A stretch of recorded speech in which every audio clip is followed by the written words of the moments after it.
Hello everyone, today we're going to be looking at the iPhone SE 3rd generation.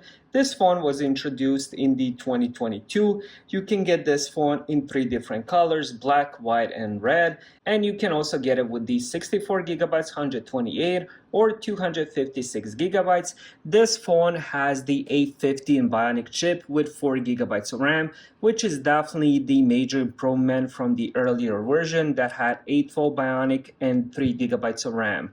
Next, let's open it and see how this phone looks. Then I'm going to set it up and show you how the screen looks and my first impressions.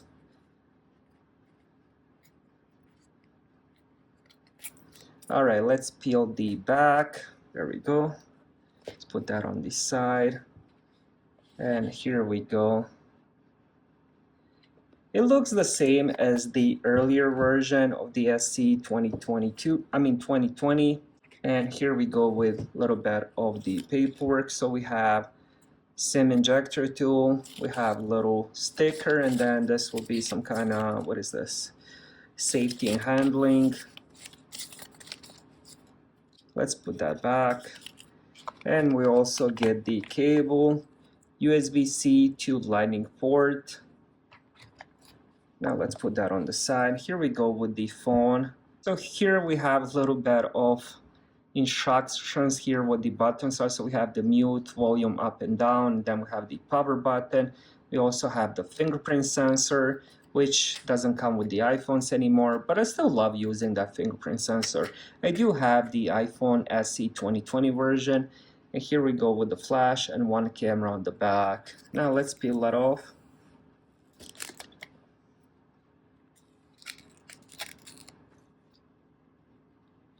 Looks beautiful. Let's turn it on.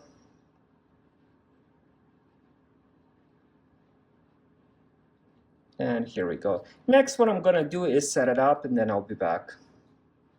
Alright, so I just finished setting it up. That was a breeze. First impression, very positive. Here are the apps that it comes with. So you will be getting Keynote, Numbers, iMovie, App Store, and GarageBand. So if you want to edit the videos or add some music or create music, you can do this on this phone. This does have the A15 Bionic chip, also has 4 gigabytes of RAM. That's the same specs from the iPhone 13 and iPhone 14, which is quite amazing. This little device is very powerful, so you can pretty much use it for anything as those other phones I just mentioned. Very future proof. You're looking at least 5-6 years of iOS updates, which is quite amazing. It does have decent camera on the back, not the best, but definitely decent, much better than most, if not all, the budget phones. Then, as I mentioned, very powerful CPU.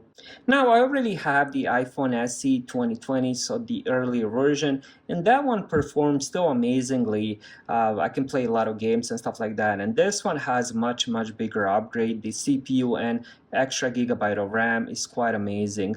Overall, if you still love smaller phones with the physical buttons, I would definitely recommend this. This is by far one of the best smaller phones you can get. Thank you guys for watching and have a great day.